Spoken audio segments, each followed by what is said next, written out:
They say it'll take about an hour and a half until we get results. 20 minutes ago, they told me we'll be out of here in about an hour. Mourners say they have a sense of closure knowing Denison is resting in peace. Right here, this note reads, "Dearest Brianna, we think about you every minute." It was a dream come true here tonight for thousands of Democrats, dozens behind me still cheering. More tough decisions on education tonight. The meeting is set to begin in about a half an hour, and already teachers, dozens of them, have begun filing in. The governor says he plans on meeting with lawmakers to figure out how to solve this budget crisis. More than 2 million Nevada drivers hit the road on any given day.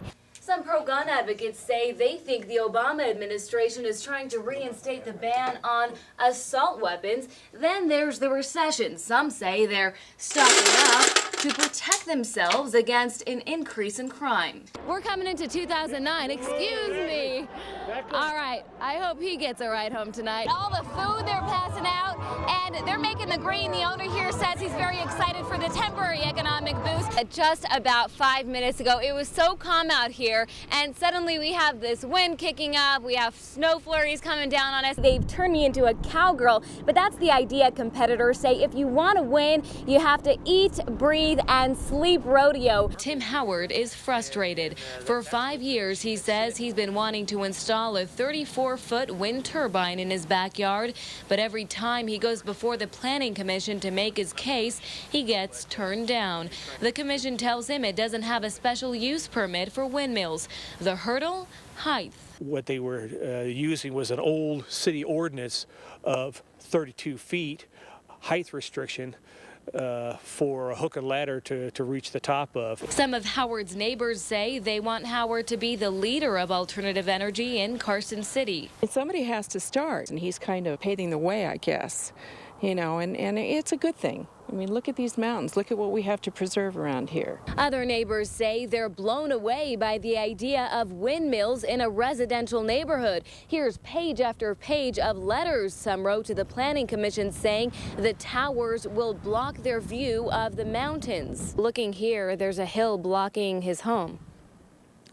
Yes, but he's not the only one who's going to do it.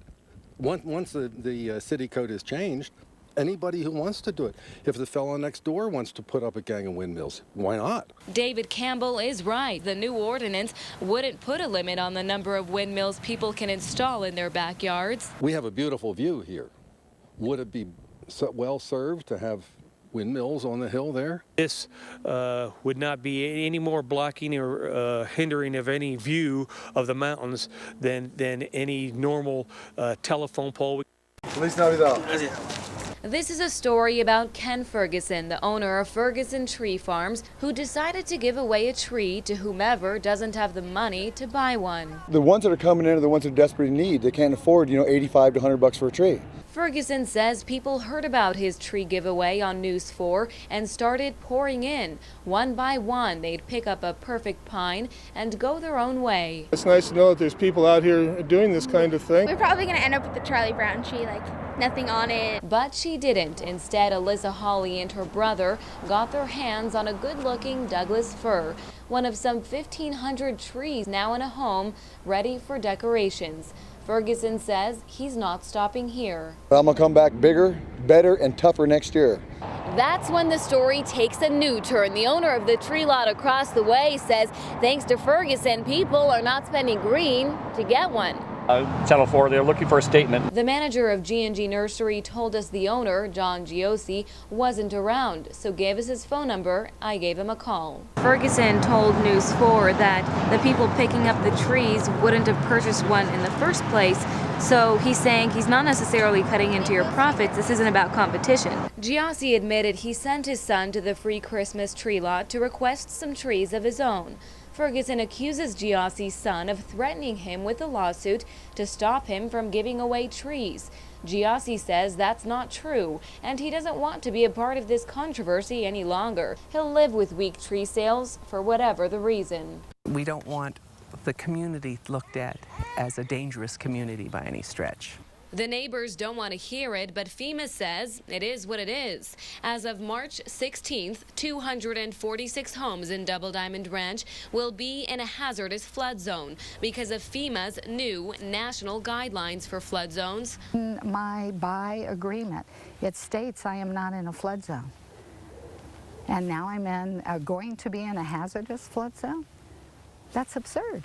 Carol Fusilier says her flood insurance payments are even more absurd. She and hundreds of her neighbors will have to shell out thousands of dollars a year for insurance. Annie Scanlon is one of them, but her neighbor, Madeline Martin, is not. You see, Scanlon's home is in the hazardous flood zone, but Martin's isn't even on FEMA's map. I don't know how the water's going to stop at, my house and not go to hers. Homeowners say they didn't buy in a flood zone and they plan to keep it that way. This was based on data that was done before this was even a community. FEMA says it worked with the City of Reno's Public Works Department to draw up the flood maps.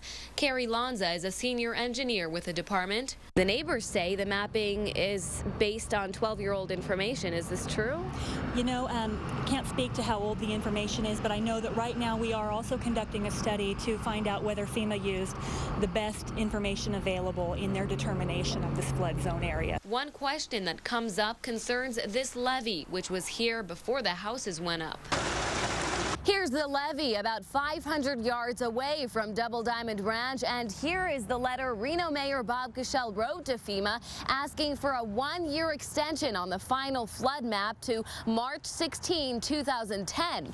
FEMA wrote back saying it's not going to happen. Some homes are within the flood hazard area, but homes of the neighbors a few doors away are not. Does that make any sense? And that does make sense, because through our mapping programs, what we do is map areas of high hazard, areas of moderate hazard, and areas at low hazard. Neighbors say if push comes to shove, they'll file suit, even though FEMA says it's just trying to protect them from a flood.